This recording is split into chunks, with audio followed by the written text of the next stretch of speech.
Hello again, it's your friendly neighborhood host JT Wheatley back for another episode of History Comics Podcast, this time with part 2 of the history of quality comics.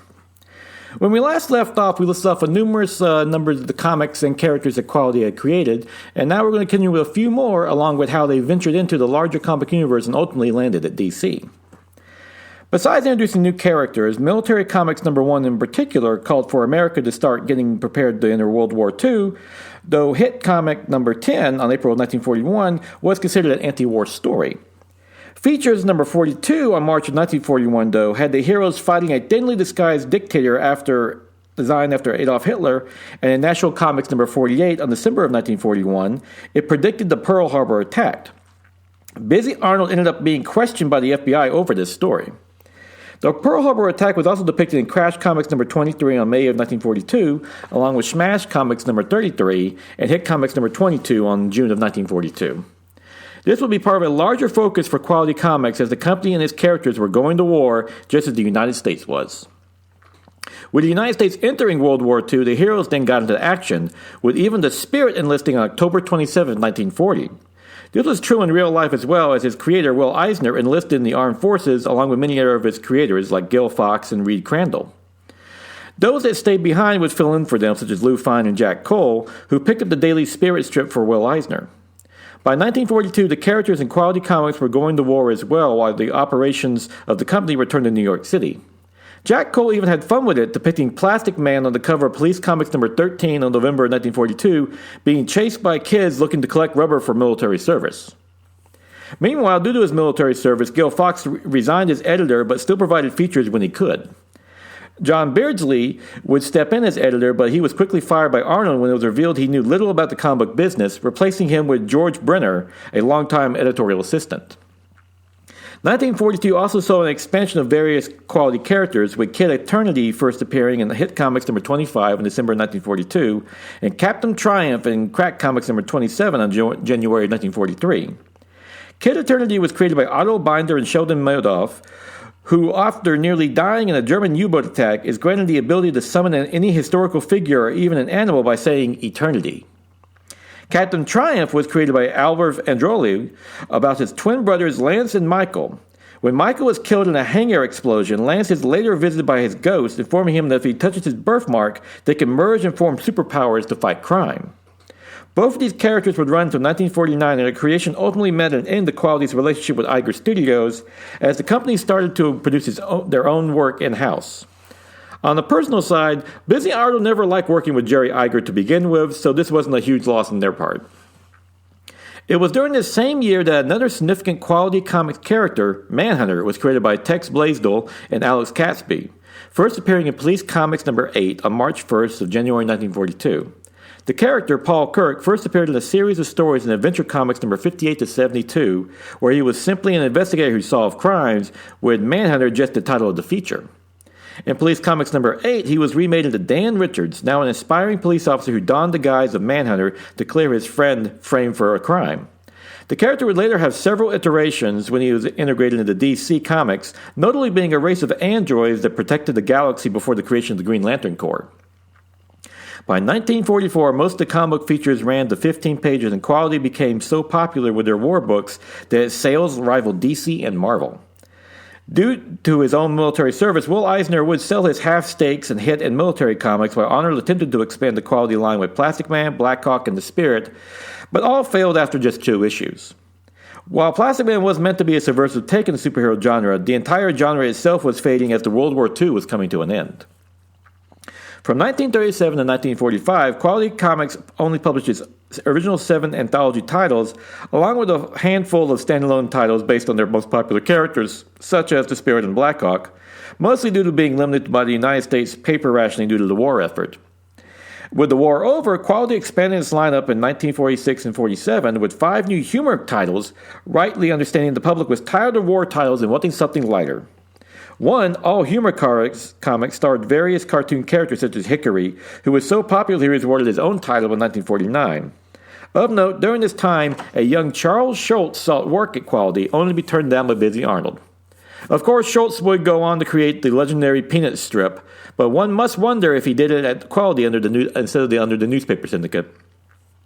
Will Eisner did return to the Spirit with the intention of rebuilding the comic, while in 1949, Harry Stein replaced George Brenner as the editor-in-chief of Quality Comics. Dick Arnold, Busy's son, would also join the company. With the superhero genre fading, the company moved on to humor comics with titles like The Barker and Curly, along with westerns and romances. Busy Arnold would also buy out his shares of the companies from Register and the Tribune, renaming it Comics Favorites. The comics continued to be a success, with Blackhawk selling 600,000 issues, while Plastic Man still sold 400,000. By 1949, 3 of Quality's anthology titles were renamed with the contents dramatically altered, with Smash Comics becoming Lady Luck with number 86, December 1949, Crack Comics becoming Crack Western with issue number 63 in November 1949, and Kid Eternity renamed The Buccaneers with issue number 19 on January 1950. Other flagship titles were canceled, with National Comics ending with issue number 75 in December 1949, Future Comics with issue number 144 in May of 1950, and Hit Comics number 65 on January 1950. Military and police comics continued because they contained the popular features Blackhawk and Plastic Man, though Military will be renamed to Modern Comics with issue number 44 on November 1945 before ending in October of 1950. While Arnold only dipped his toe into Western comics, he would dive headfirst into the romance genre, which exploded with the creation of Young Romance by Joe Simon and Jack Kirby, which they produced for Prize Comics in 1947. With World War II over, readers were choosing love over war. Thus, Quality, like many other publishers, were willing to supply this new demand. The company would produce titles like G.I. Sweethearts, Love Scandals, and Untamed Love, which sold fairly well at $250,000 an issue. This would be a trend of Quality's last years, as any new titles were in the romance, western, or humor genre. With the explosion of the romance genre, a new subgenre emerged with the Good Girl comics, which appealed to boy readers with its depiction of beautiful women. While the heroines of these comics were often involved in various tales, from humor to adventure, they were also shown in suggestive poses in various states of undress. Quality added to this with Billy Ward's Torchy Todd, which started as a backup feature in Doll number 8 in spring of 1946. Originally a daffy blonde who appeared in Army publications during the war, she would be awarded her own series in 1949, though it would only run till September 1950.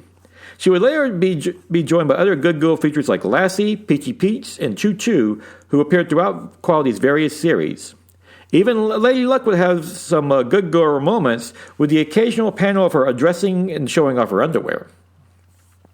Behind the scenes, Busy Arnold decided to buy out the Register and Tribune shares of Quality Comics, which was initiated in May of 1950. The Register was willing to sell, as well as comics were still doing well, the revenues were starting to decline.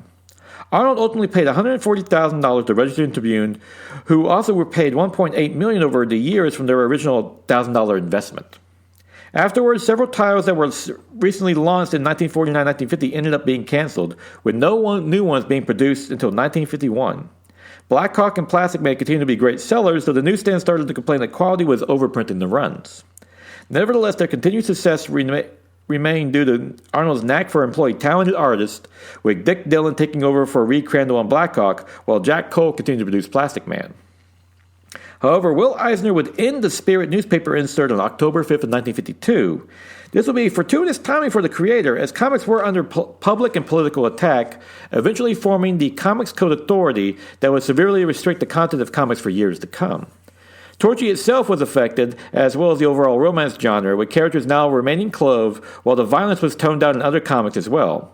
Ultimately, this would lead to the end of Quality itself. Seeing the change in the industry, Busy Arnold decided to branch out into other areas, along with purchasing a winter home in Naples, Florida. In 1956, Arnold Magazines was formed, in part to replicate the success of Hugh Hefner, who was having his Playboy magazine, which was launched in 1953. Of note, Arnold was approached by Hefner about doing a nude magazine years earlier, but passed on the offer. Now seeing Playboy's success, Arnold would create his own men's magazine with classic photography and modern photography magazines, which produced risque photos in the disguise as art. Classic, for example, would have a fashion photographer and pinup model Bunny Yeager on the cover. Plus, since they were in the larger magazine format, they could operate outside the CCA. However, that didn't stop the U.S. Postal Service from denying the magazine's second-class postal rates due to being obscene. Arnold also expanded into other genres with books like Terror Detective Story and Crime and Justice Detective Story magazine, which would feature early stories by the likes of Harlan Ellison. other publications including hit crossword puzzles. However, the American newspaper company, Quality's main distributor, folded, leading the company to move to Charlton Press as Arnold's last attempt to keep the magazine distributed. Ultimately, Arnold would attempt to sell his comics titles to Al Grenett on December 18, 1956 for $28,000 and all of his outstanding debt notes. Unfortunately, Grenett didn't have that kind of money, so Quality Comics was folded with no notice or severance given to his employees, something that was quite out of character for Arnold. Ultimately, a dozen titles would end up being canceled afterwards, with the characters eventually sold to DC Comics. Of note, one character Arnold kept ownership of was Blackhawk, who was already starring in a serial and radio series, but didn't license the comics rights to DC on a monthly royalty basis. The characters DC were also not able to acquire, though, was The Spirit, Lady Luck, and Mr. Mystic, along with features from Hit and Military Police Comics, as Will Eisner still retained the rights to those. Some Quality Comics would later be reprinted by IW publicly during the late 1950s and early 1960s. While many of Quality's employees and creators would move on to other jobs, one star, Jack Cole, would have a tragic end, committing suicide on August 13, 1958 after a long battle with depression. This would come as a surprise as he had recently gotten a job at Playboy magazine along with a contract to produce a newspaper strip for the Chicago Sun-Times, essentially still in the prime of his career. His wife Dorothy said the only thing she could think of was that he had recently had an argument. She would quietly remarry and disappear from the public view. Cole is, of course, remembered as the creator of Plastic Man and being one of the most innovative comics artists of the Golden Age. In 1991, he was inducted into the Jack Kirby Hall of Fame and later the Will Eisner Hall of Fame in 1999. As for Busy Arnold himself, he would enjoy a lengthy retirement in Florida and staying out of the comic book business, outside the occasional interview requests from historians. He passed away in 1974 from cancer of the jaw, his lasting legacy being the founder of Quality Comics, one of the most innovative publishers of the Golden Age. As for the comic books and their characters his company left behind, DC Comics would take over many of Quality's comics and even picked up the numbering, with Blackhawk with number 108, G.I. Combat with number 44, Heartthrobs with number 47, and Red Hood Tales with number 7. They also introduced Plastic Man into the larger DC universe as he first appeared as a character in the House of Mystery number 160 on July of 1966. In 1972, writer Len Wein introduced the characters of Uncle Sam, the Phantom Lady, Doll Man, Human Bomb, the Ray, and Black Condor as the Freedom Fighters in Justice League of America with number 107 in September of 1973. In the issue, it's revealed that they reside in Earth X, a dimension where the Nazis won World War II. They eventually get their own comic that ran from 1976 to 1978. Kid Eternity would be integrated into the DC universe, but with another acquired property, the Marvel family from Fawcett Comics, where he first appeared in Secret Origins number 4 in 1973. Since he had a similar origin of Captain Marvel Jr., as they both lost their grandfathers during World War II by Nazis while they were on the water, it was decided to make Kid Eternity his brother, now Christopher Kit Freeman. He would make a frequent guest appearances in World Finest and Adventure Comics. Grant Morrison would later give him his own series under the Vertigo imprint in 1991, before the character joined the Teen Titans in 2009. In 1981, writer Roy Thomas created the All-Star Squadron, which featured the Phantom Lady and Plastic Man.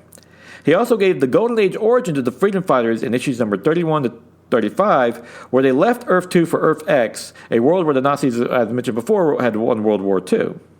Finally, in 1986, DC's Crisis of Infinite Earths event merged all the various companies and universes together that DC had acquired over the years into one continuity, or at least attempted to, and that, of course, included Quality Comics.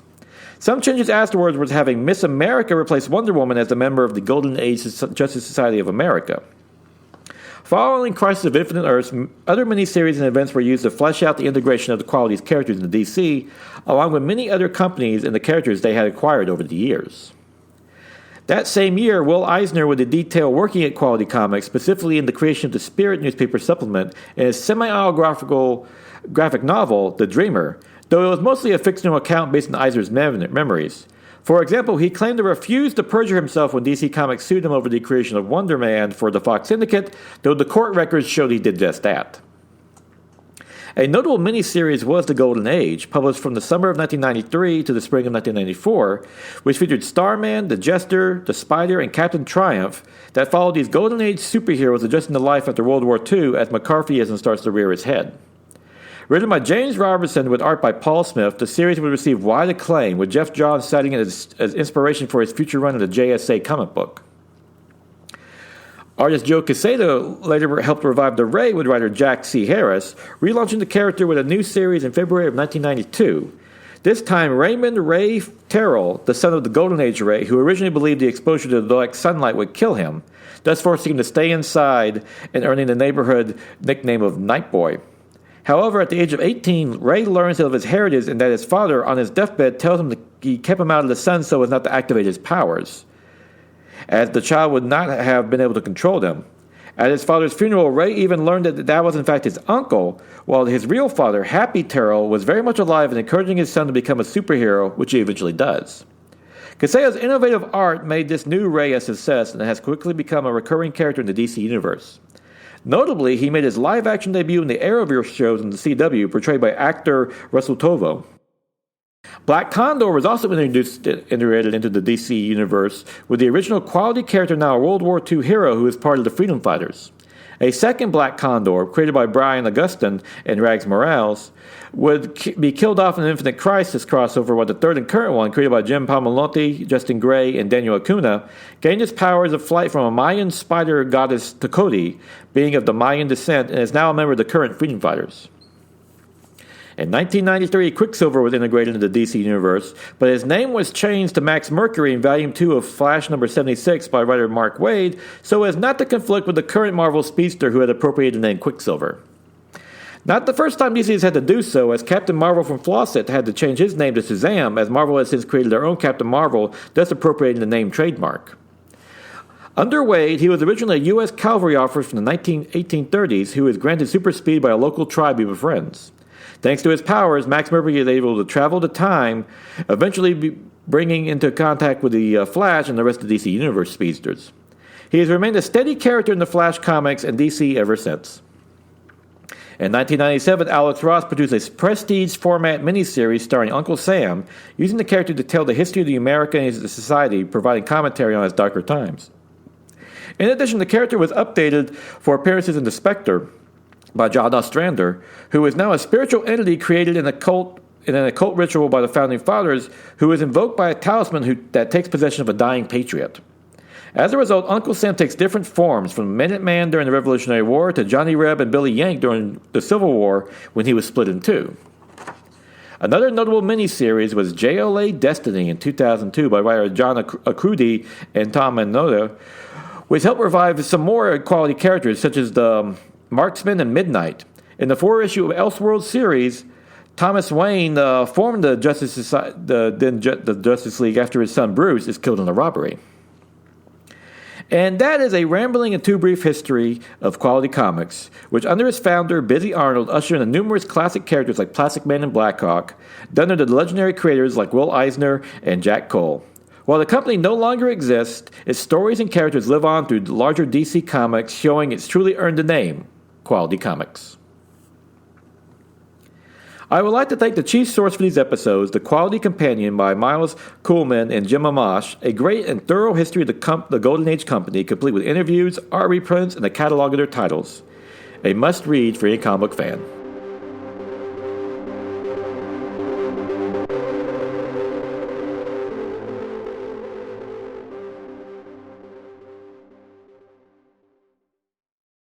Great things are coming on the Nerd Bliss podcast. We're changing up our presentation while keeping the candidness that you enjoy.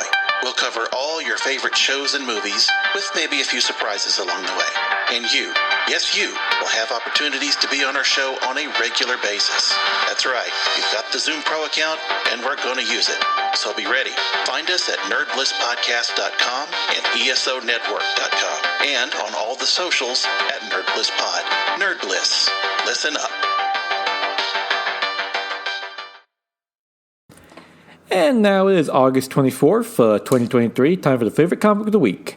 Dark Knights of Steel, number 12, by Tom Taylor and Jasmine Putri, which concludes this epic limited series about a medieval Game of Thrones style version of the DC universe, in which the DC heroes and their various kingdoms rally together to take on the White Martian threat, with not everyone making it out alive. This is a great conclusion to the series. It shows us how great Tom Taylor does with these alternate universe Elseworlds. I'm still calling them Elseworlds. This is what they are. I don't care about this black label junk. Stories, and really does a great, it makes the characters both unique and recognizable. Of course, I love the twist that Bruce Wayne, Batman, and Superman Kal-El are actually half brothers. That's a nice touch to everything, and how they integrated Alfred and John Jones together was a very cool touch as well. And it's just some great character moments. And also, Putri's art is gorgeous. It's like a perfect blend for this medieval fantasy style. And best of all, according to the ending, we may be looking at a sequel to this great series because it was fantastic. It's one of my favorite Elseworlds stories to come out in recent years. And this is a great read in general. So yeah, looking for a great new limited series. If you haven't checked that out yet, check out The Dark Knights of Steel. Because, I'm not calling it a classic yet, but I'm pretty sure it will become one pretty soon. And with that, we'll conclude with this final part of the History of Quality Comics. Join me again next week for another History Comic Books podcast episode. And until then, go out and enjoy yourself. Good comic book.